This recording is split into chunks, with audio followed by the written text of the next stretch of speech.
సాహితీ ప్రియులకు నమస్సుమాంజలి. కాశీ మజిలీ కథలకు స్వాగతం. కాకమ్మ గువ్వమ్మ కథల పేరిట వారం వారం కథలు వింటున్నాం కదా. ఎప్పట్లాగే ఈ వారం కూడా ఒక కథను రాశానండి. ఈ కథ అంతా కల్పితమని శ్రోతలు అర్థం చేసుకోగలరు.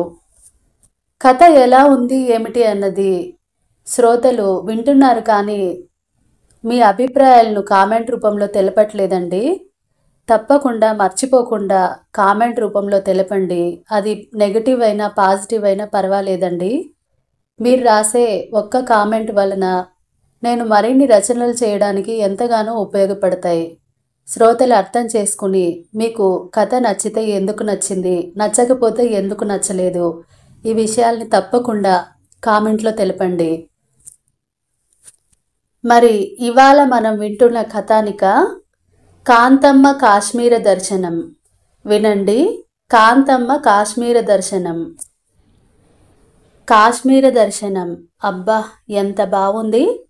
ఆ పాఠం చదువుతుంటే నిజంగా తనే తన కళ్ళతో చూసినట్టుగా ఉంది. రచయిత నాయని కృష్ణకుమారి ఎంత బాగా రాసిందో. రోజు తన కొడుకు పుస్తకాలు చదువుతూ కొడుకుతో పాటు తను చదువుకునేది కాంతం. 7వ తరగతి చదువుతున్న కొడుకు తెలుగు పుస్తకంలో ఆ పాఠం చూసినప్పటి నుండి కాంతమ్మకి కాశ్మీర్ను ఒక్కసారైనా చూడాలని చాలా కోరికగా ఉండేది.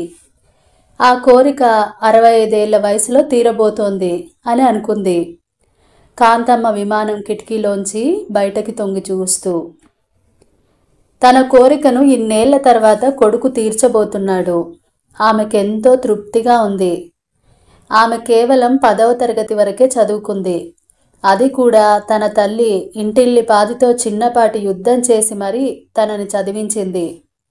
కాంతమ్మ తల్లికి కూతుర్ని బాగా చదివించాలని కోరికగా ఉండేది. అప్పటికే హైస్కూల్ చదువు కోసం 6 కిలోమీటర్లు నడిచి వెళ్ళేది కాంతమ్మ. ఇక కాలేజీకి వెళ్ళాలంటే తను ఉంటున్న పల్లె నుంచి టౌన్ 20 కిలోమీటర్ల దూరం ఉండేది. పైగా వాళ్ళ ఊరికి అప్పట్లో బస్సు సౌకర్యం కూడా లేదు. అందుకే 10వ తరగతితోనే సరిపెట్టుకోవాల్సి వచ్చింది. కాంతమ్మ తల్లి అత్తగారింట్లో ఎన్నో కష్టాలు పడింది. ఆమెకు సినిమా నటి సూర్యకాంతం అంటే ఎంతో ఇష్టం. తనలాగా తన కూతురు నోరు లేనిదిగా బతకూడదు అనుకుంది. అందుకే కూతురికి సూర్యకాంతం అని పేరు పెట్టుకుంది. కనీసం పేరు చూసైనా అందరూ భయపడతారేమో అని అనుకుంది. పట్టుబట్టి అత్తగారితో పోరాడి మరీ కూతుర్ని 10వ తరగతి వరకు చదివించింది. చదువు మానేసినప్పటి నుండి కూతుర్ని అన్ని రకాలుగా సిద్ధం చేసింది తల్లి. ఆ కాలంలో కట్నాల గొడవ చాలా ఉండేది. కూతురు తనలాగా అత్తగారింట్లో బాధపడాల్సి వస్తుందేమో అని అక్కడ వచ్చే కష్ట నష్టాలను ఎలా ఎదుర్కోవాలో ముందే కూతురికి తర్ఫీదిచ్చింది. కానీ అనుకోకుండా ఒకనాడు తండ్రికి అతని చిన్ననాటి స్నేహితుడు తారసపడ్డాడు. మాటల సందర్భంలో అతనికి పెళ్లికి ఎదిగిన ఒక కొడుకున్నాడని తెలుసుకుని ఆ తండ్రి కూతురి కోసం అడిగాడు. పెళ్లి కొడుకు జయదేవ్ మిలిటరీలో పనిచేస్తున్నాడని తెలుసుకుని ఒకంత వెనకడుగు వేశాడు తండ్రి. కానీ అతని స్నేహితుడికి మాత్రం సూర్యకాంతం బాగా నచ్చింది. 10 రోజుల్లో కొడుకు వస్తాడని, వాళ్ళకిష్టమైతే పెళ్లికి ముహూర్తం పెట్టిద్దామని అన్నాడు. కాంతం తల్లి బాగా ఆలోచించింది. 25,000 కట్నం లేనిదే ఆడపిల్ల పెళ్లి జరగడం అంత సులభంగా ఉండేది కాదు ఆ రోజుల్లో. దేశానికి సేవ చేసే సైనికుడు కావడం వలన అతనికి ఎన్నో ఆదర్శ భావాలున్నాయి. పైసా కట్నం లేకుండా పెళ్లి చేసుకుంటామన్నారు. పైగా అత్తగారు కిందటి సంవత్సరం ఆరోగ్యం బాలేక చనిపోయిందట. ఒక్కడే కొడుకు. పెత్తనం చెలాయించడానికి అత్తగారు ఆడబిడ్డలు ఎవ్వరూ లేరు. ఇంతకంటే మంచి సంబంధం ఎక్కడా దొరకదు అని అనుకుంది కాంతం తల్లి. ఎలాగో భర్తను ఒప్పించి జయదేవ్ సూర్యకాంతంల పెళ్లి జరిపించింది. మామగారు కాంతమ్మని కోడలిగా కాక కూతుర్లా చూసుకునేవారు. జయదేవ్కి ఎంతో నిశ్చింతగా ఉండేది. తల్లి చనిపోయిన దగ్గర నుంచి తండ్రి ఆలనా పాలనా చూసేవాళ్ళు లేరని ఎంతో దిగులు పడేవాడు. కాంతం వచ్చినప్పటి నుంచి ఆనందంగా ఉన్నాడు. జయదేవ్ ఉన్నన్ని రోజులు ముగ్గురు ఎంతో సంతోషంగా గడిపేవారు. జయదేవ్ తిరిగి డ్యూటీకి వెళ్ళేటప్పుడు కాంతం ఎంతో బాధపడేది. అతను ఎంతగానో ధైర్యం చెప్పి వెళ్ళేవాడు. మామగారు కూడా రిటైర్డ్ మిలిటరీ ఆఫీసర్ కావడం చేత నిత్యము ఎన్నో యుద్ధ విశేషాలు, సైనికుల వీరోచిత గాథలు చెబుతూ ఆమెలో ఎంతో స్ఫూర్తిని, ధైర్యాన్ని నింపేవాడు. ఒక మిలిటరీ ఆఫీసర్ భార్య ఎంత ధైర్యంగా ఉండాలో, ఆపదలు వచ్చినప్పుడు ఎలా బయటపడాలో మామగారు చెప్తూ ఉండటం వల్ల క్రమంగా సంవత్సరాలు గడిచే కొద్దీ ఆమెకు దేశం పట్ల ఎనలేని ప్రేమ, భక్తిభావం, ధైర్యం కలిగాయి. యుద్ధం చేసేటప్పుడు సైనికుడు ఎలా వ్యవహరిస్తాడో, దేశ రక్షణ కోసం ఎలాంటి పరిస్థితులు ఎదుర్కొనేవారో మామగారు తన అనుభవాలన్నింటినీ చెప్పేవాడు. దానికి తోడు భర్త వచ్చినప్పుడు, కాంతానికి ప్రమాదాలు జరిగినప్పుడు, ఆపదలో చిక్కుకున్నప్పుడు సెల్ఫ్ డిఫెన్స్తో ఎలా కాపాడుకోవాలో నేర్పించేవాడు. జయదేవ్ తాను చేపట్టిన ఎన్నో ఆపరేషన్ల గురించి చెప్పేవాడు. అనతి కాలంలోనే సూర్యకాంతం భయాన్ని వదిలి మామగారి ఆధ్వర్యంలో శిక్షణ తీసుకోని ఒక సైనికురాలిలా తయారయ్యింది. పెళ్ళైన 2 ఏళ్లకు ఆ దంపతులకు ఒక కొడుకు పుట్టాడు. ఒక ముఖ్యమైన ఆపరేషన్లో ఉండటం వల్ల జయదేవ్ కొడుకు నామకరణానికి రాలేకపోయాడు. అందుచేత పేరు పెట్టే బాధ్యతను భార్యకే అప్పగించాడు. మాతృభూమి కోసం పోరాడిన ఎందరో రాజులు, స్వాతంత్ర్యం కోసం పోరాడిన సమరయోధులంటే ఆమెకెంతో ఇష్టం. అందులోనూ మొఘలులపై వీరోచితంగా పోరాడిన మేవాడ్ రాజు మహారాణా ప్రతాప్ అంటే చాలా ఇష్టం. అందుకే కొడుక్కి రాణా ప్రతాప్ జయదేవ్ అని పేరు పెట్టుకుంది. మామగారికి ఆ పేరెంతో నచ్చింది. రాణాకి 12 ఏళ్ల వయసు వచ్చింది. చిన్నప్పటి నుంచి కాంతమ్మ ఎందరో గొప్ప రాజుల చరిత్రను, స్వాతంత్ర సమరయోధుల చరిత్రను చెప్పి దేశభక్తిని ఉగ్గుపాలతోనే రంగరించి కొడుక్కి నేర్పింది. అందువల్లే రాణాకి చిన్నప్పటి నుంచి తండ్రిలాగా, తాతలాగా మిలిటరీలో సైనికుడిగా చేరి దేశరక్షణ చేయాలని ఉండేది. రాణా అప్పుడు 7వ తరగతి చదువుతున్నాడు. కొడుకు చదువుకునే పాఠ్యపుస్తకంలోని కాశ్మీర దర్శనం కాంతమ్మని ఎంతగానో ఆకర్షించింది. భర్త వచ్చినప్పుడు తన కోరికను వెలిబుచ్చింది. జయదేవ్ సంతోషంగా అంగీకరిస్తూ, ఓ తప్పకుండా తీసుకెళ్తాను. రానాకి పరీక్షలు అయిపోగానే నేను ఓ 10 రోజులు సెలవు తీసుకొని వస్తాను. అప్పుడు మనమంతా కాశ్మీర్ టూర్ వెళ్దాం అన్నాడు. జయదేవ్ ఇంటికి వచ్చి 4 రోజులైనా కాకముందే ఆఫీస్ నుండి అర్జెంటు ఫోన్ వచ్చింది. కార్గిల్ యుద్ధంలో పాల్గొనడానికి తక్షణమే రావాల్సిందిగా ఉత్తర్వులు జారీ చేయబడ్డాయి. కొన్ని రోజులుగా కార్గిల్ ప్రాంతంలో చొరబట్టానికి పాకిస్తాన్ సైన్యం ప్రయత్నిస్తోంది. కానీ ఇవాళ ఏకంగా ప్రత్యక్ష యుద్ధం ప్రారంభం కావడంతో ఎంతో ఆవేశంగా బయలుదేరాడు జయదేవ్. తప్పకుండా యుద్ధంలో గెలవాలని తండ్రి, భార్యాబిడ్డ ఎంతగానో ఆకాంక్షించారు. నెల రోజులుగా యుద్ధం కొనసాగుతూనే ఉంది. రక్తం కట్టుకుపోయేంత చలిలో సైనికులు తమ ప్రాణాలొడ్డి వీరోచితంగా పోరాడుతున్నారు. ఆ రోజు రాత్రి జయదేవ్కు నిద్ర పట్టలేదు. భార్యకు ఒక సుదీర్ఘమైన ఉత్తరం రాశాడు. తెల్లవారితే యుద్ధానికి వెళ్ళాలి. ఇంట్లో అందరూ రోజు టీవీలకు, రేడియోలకు అతుక్కొని పోయేవారు. రోజంతా యుద్ధానికి సంబంధించిన వార్తలు వింటూ ఉండేవారు. దురదృష్టం కొద్దీ ఆ రోజు యుద్ధంలో జయదేవ్ వీరోచితంగా పోరాడి మరణించాడు. ఆ వార్త వినగానే మామగారు కుప్పకూలిపోయారు. భార్యాబిడ్డలు గుండెలవిసేలాగా రోదిస్తున్నారు. ప్రభుత్వ లాంఛనాలతో ఎంతో గౌరవంగా జయదేవ్ అంత్యక్రియలు ముగిశాయి. జయదేవ్ చనిపోయిన వారానికి అతని ఉత్తరం చేరింది. వారం రోజులుగా తిండి తిప్పలు మాని రోదిస్తున్న కాంతమ్మ భర్త ఉత్తరం చదవగానే ఎంతో ధైర్యం తెచ్చుకుంది. బహుశా అతను చనిపోతాడని తనకి ముందే తెలుసేమో. అందుకే భార్యకు ఎన్నో విషయాలను గురించి ఉత్తరం రాశాడు. ప్రియమైన కాంతానికి, తెల్లవారితే యుద్ధానికి వెళ్ళాలి. కానీ ఈరోజు ఎందుకో నిద్ర రావట్లేదు. నీతో మాట్లాడాలని ఎంతగానో ఉంది. కానీ బయటి వాతావరణం అనుకూలించకపోవడం వల్ల, యుద్ధ ప్రభావం వలన ఫోన్ లైన్ పనిచేయటం లేదు. అందుకే ఈ ఉత్తరం రాస్తున్నాను. యుద్ధంలో పాల్గొనే అవకాశం వచ్చినందుకు నాకు ఎంతో గర్వంగా ఉంది. అతి త్వరలో మనం విజయాన్ని సాధిస్తాం. యుద్ధం ముగియగానే ఇంటికి వచ్చి మీ అందరినీ కాశ్మీర్కు తీసుకెళ్తాను. అప్పుడు నీకు యుద్ధం ఎలా జరిగిందో అన్ని విశేషాలు చెప్తాను. కానీ యుద్ధం నుంచి తిరిగి రాకపోతే మాత్రం నువ్వు బాధపడకు. నీ భర్త వీరమరణం పొందాడని గర్వంతో సాగనంపు. మీరు ఏడిస్తే నేను చేసిన యుద్ధానికి, ప్రాణత్యాగానికి విలువ ఉండదు. పుట్టిన ప్రతి మనిషి ఎప్పుడో ఒకసారి చావాల్సిందే. అలాంటిది దేశం కోసం పోరాడి చావడం అన్నది ఎంతో గొప్ప చావు.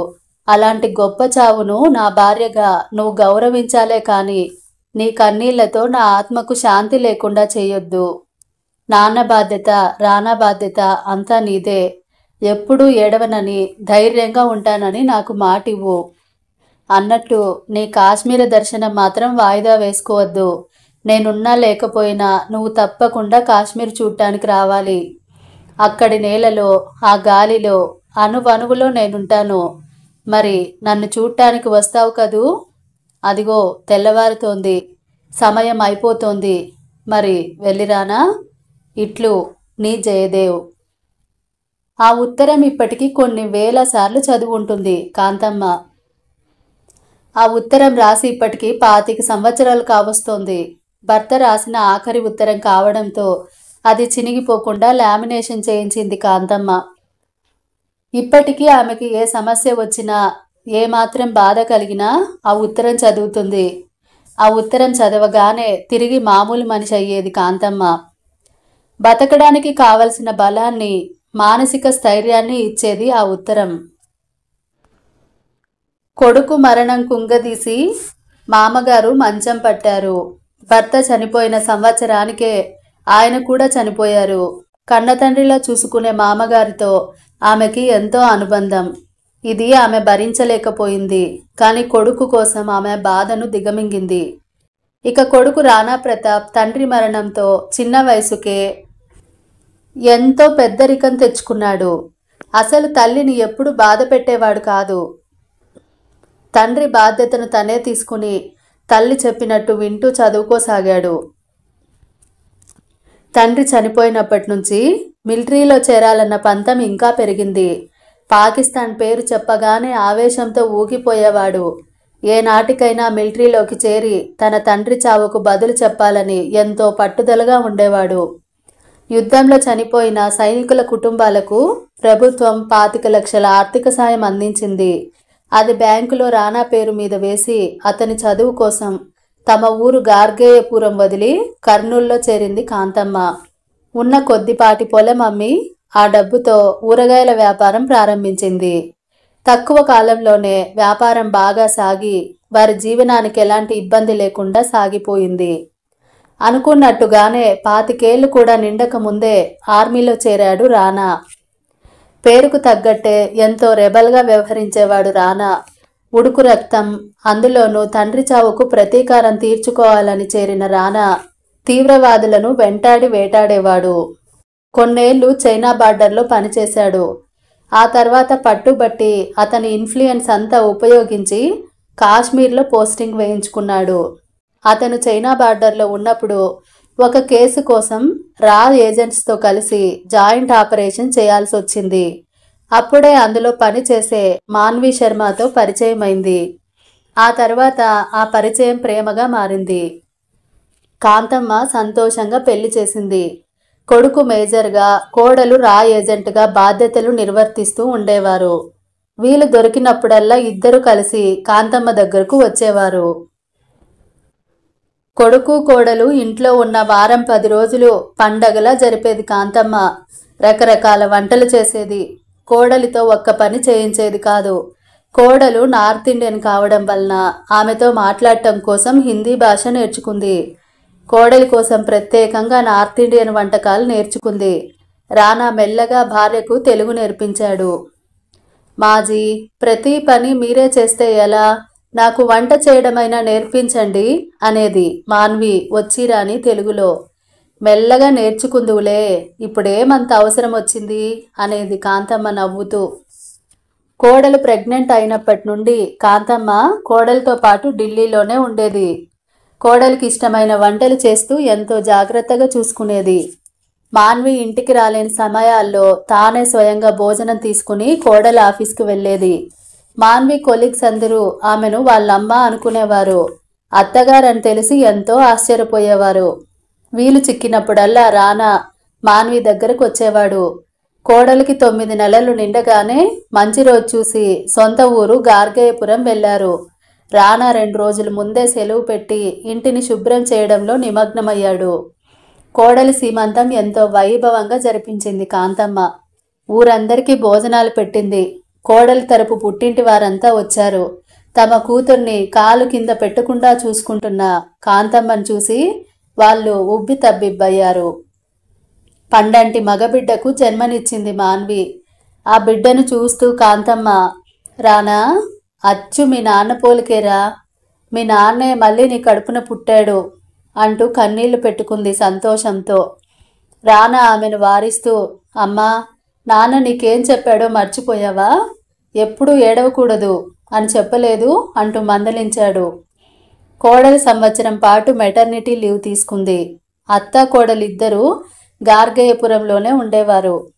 భర్త చివరగా చేసిన యుద్ధం కార్గిల్ వార్కు ఆపరేషన్ విజయ్ అని కోడ్ నేమ్ ఉండేది. అందులో మనం విజయం సాధించడం వలన కాంతమ్మ మనవడికి విజయ్ జయదేవ్ అని పేరు పెట్టుకుంది. అత్తా కోడలు పిల్లాడి సంరక్షణలో ఒకరికొకరు మరింత చేరువయ్యారు. లీవ్ అయిపోగానే తిరిగి ఉద్యోగంలో చేరింది మాన్వి.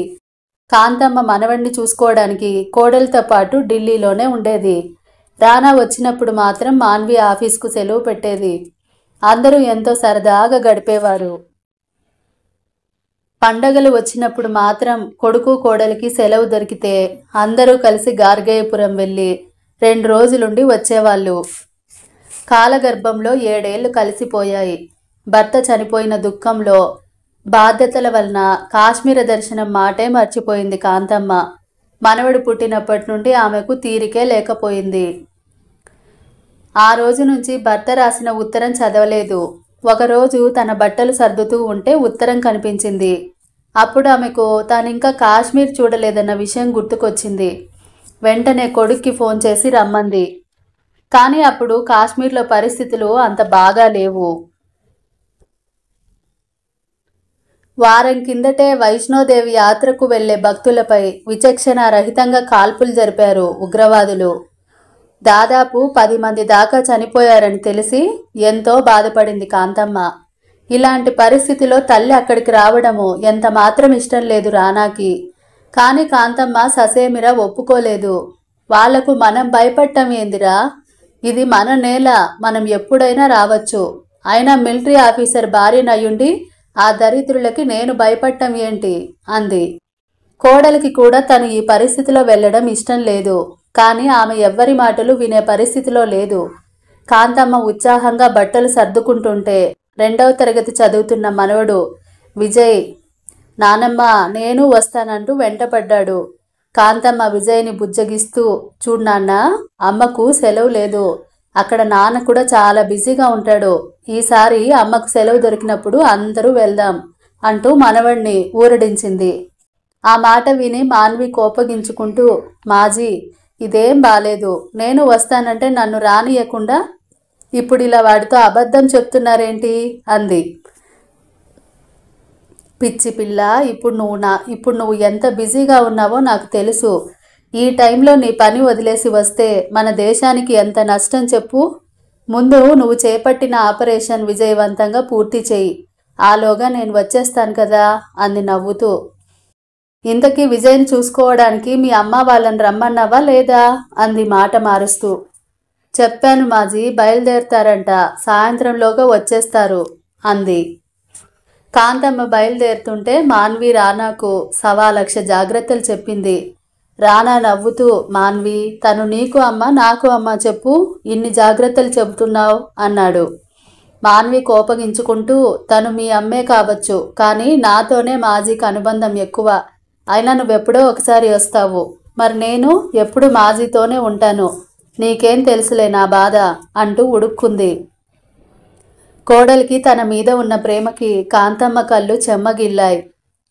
ఆలోచనల్లో మునిగిపోయిన కాంతమ్మకు శ్రీనగర్లో ఫ్లైట్ ల్యాండ్ అయిన విషయం కూడా తెలీదు. ఎయిర్ హోస్టెస్ దగ్గరకు వచ్చి, ma'am, flight is landed will you please get down అని పిలుస్తుంటే తెప్పరిల్లి చూసింది కాంతమ్మ.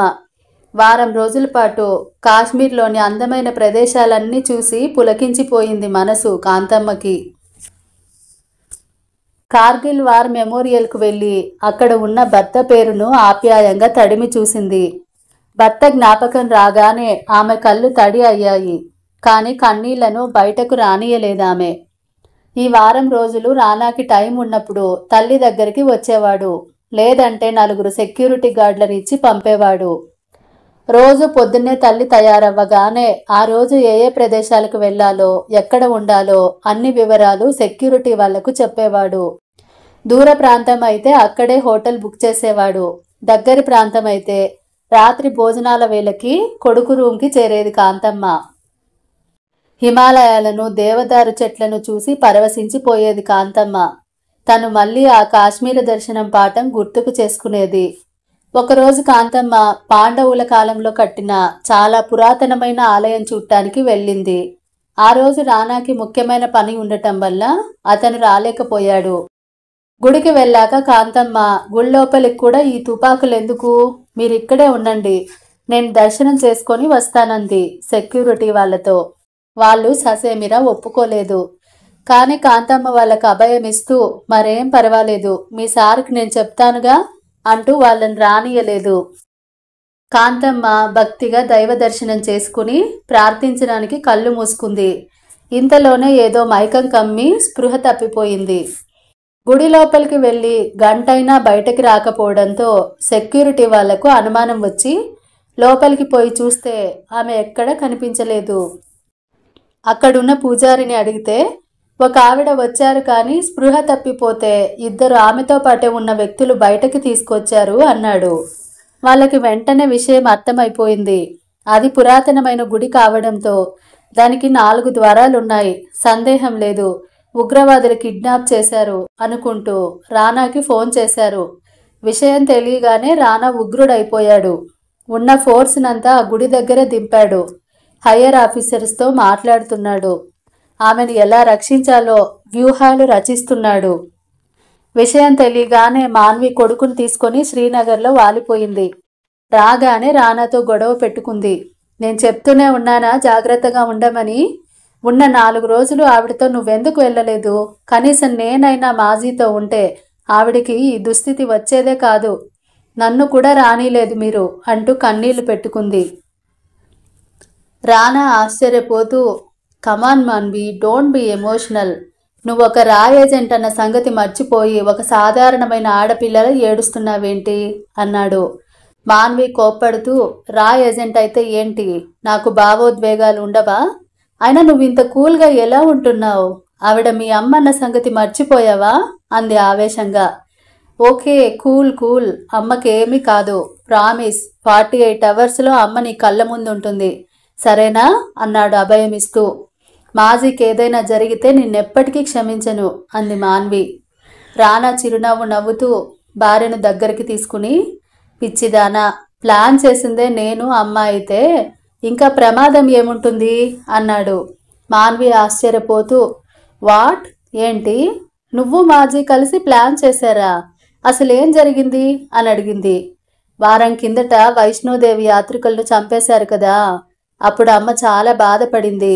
వాళ్ళని పట్టుకోవడానికి చాలా ప్రయత్నిస్తున్నాం, కానీ దొరకకుండా తప్పించుకుంటున్నారు. అందుకని అమ్మ ఇంత సాహసానికి పూనుకుంది.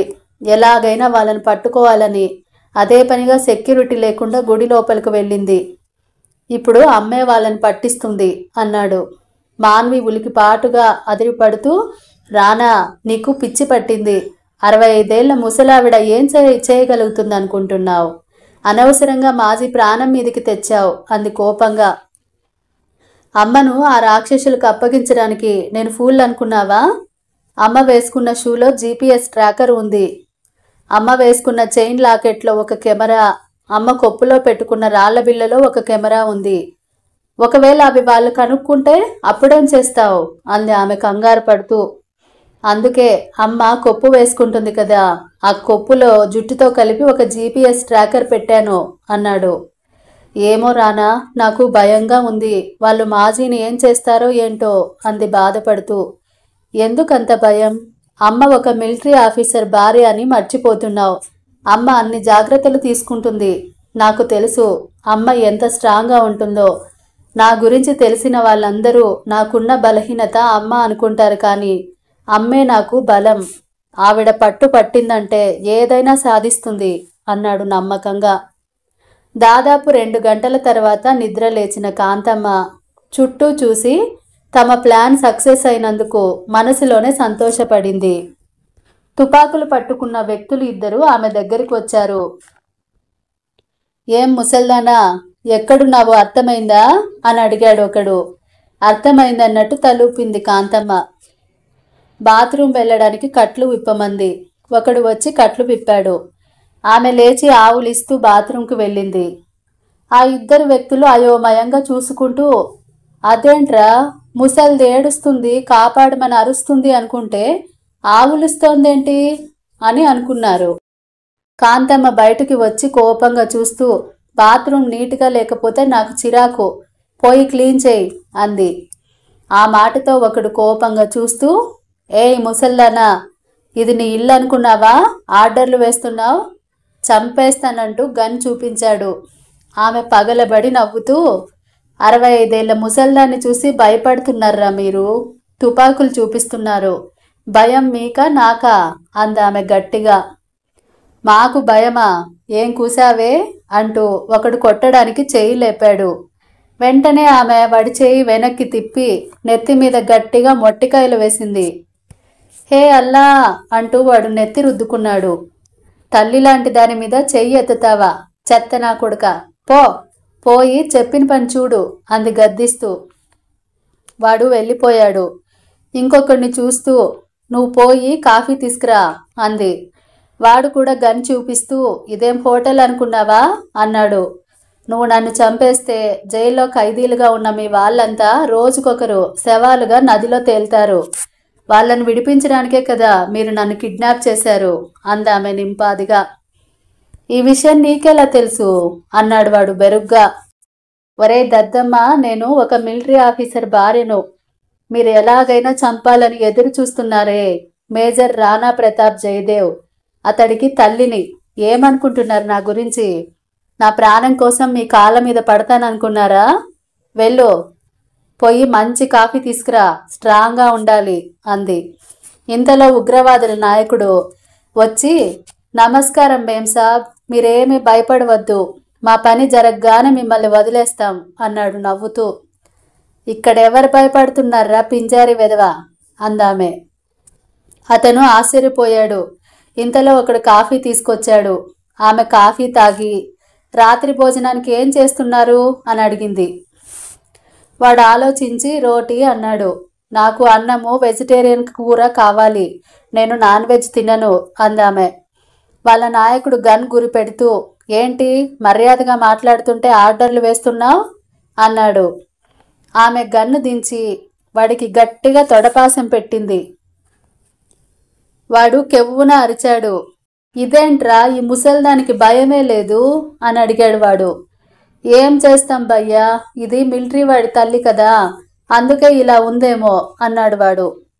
ఇంతలో ఇంకొకడు ఫోన్ తీసుకొచ్చి, ఏయ్ నీ కొడుక్కి ఫోన్ చేస్తున్నాను, నువ్వు ఏడుస్తూ వాళ్ళు నన్ను చంపేస్తున్నారు, వాళ్ళు అడిగింది చేయమని చెప్పాలి నీ కొడుకుతో అన్నాడు. ఆమె సరేనంది. ఫోన్ మోగగానే ట్యాప్ చేశారు అధికారులు. టెర్రరిస్టుల నాయకుడు నవ్వుతూ, మేజర్ సాబ్, మీ అమ్మ మా దగ్గరే ఉంది.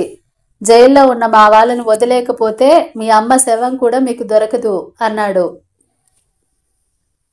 రానా ఆవేశంగా అరుస్తూ, రేయ్ మా అమ్మ మీద చిన్న గీత పడ్డా జైల్లో ఉన్న మీ వాళ్ళందరినీ చంపేస్తాను, నా ఉద్యోగం పోయినా పర్వాలేదు అన్నాడు.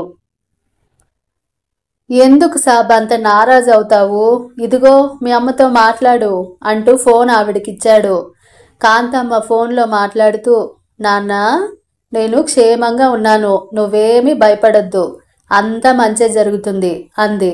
వెంటనే వాడు ఫోన్ లాక్కుంటూ, ఏయ్ ముసల్దానా, నేనేం చెప్పమన్నాను, నీకు వినపడలేదా అంటూ ఆమెను కొట్టబోయాడు.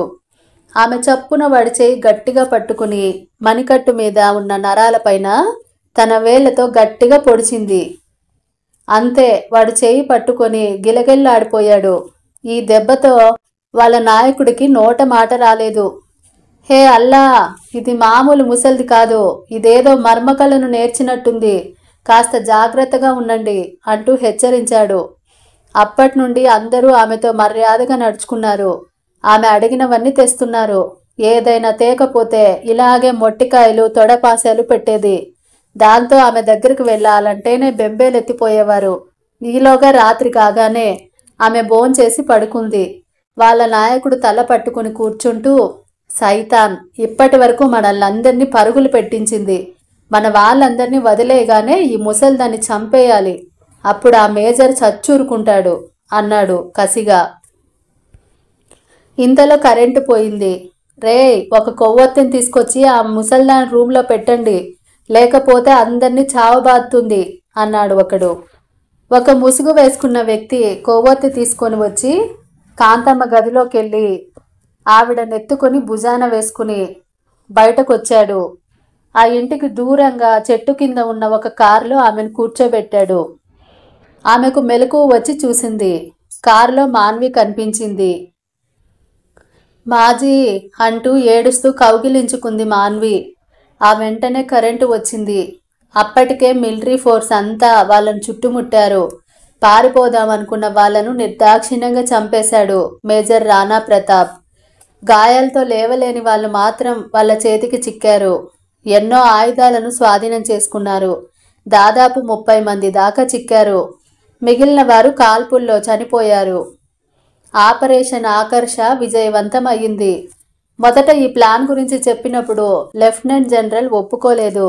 కానీ కాంతమ్మ పట్టుబట్టి ఒప్పించింది. ఆమె ధైర్య సాహసాలకు మెచ్చి ప్రభుత్వం ఘనంగా సన్మానించింది. ఇంగ్లీష్ పేపర్లో ఆమెను పొగుడుతూ ఫ్రంట్ పేజీలో పెద్ద ఆర్టికల్ వచ్చింది. అలా సూర్యకాంతం కాశ్మీర దర్శనం కోసం వెళ్ళి తన భర్త చావుకు తన వంతు ప్రతీకారం తీర్చుకుంది. కథ సమాప్తం. మీకు గనక కథ నచ్చినట్టయితే తప్పకుండా లైక్ చేయండి. మీ బంధుమిత్రులకు షేర్ చేయండి. తప్పకుండా మీ విలువైన అభిప్రాయాలు పాజిటివ్ అయినా నెగిటివ్ అయినా పర్వాలేదండి. తప్పకుండా మీ అభిప్రాయాన్ని కామెంట్ రూపంలో తెలపండి. మీరు పెట్టే ఒక కామెంట్ వలన నేను మరిన్ని రచనలు చేయడానికి ఎంతో ఉపయోగపడతాయి. మళ్ళీ వచ్చే వారం మరో మంచి కథతో కలుసుకుందాం. అప్పటి వరకు సెలవు తీసుకుంటూ మీ కల్పన బండారు.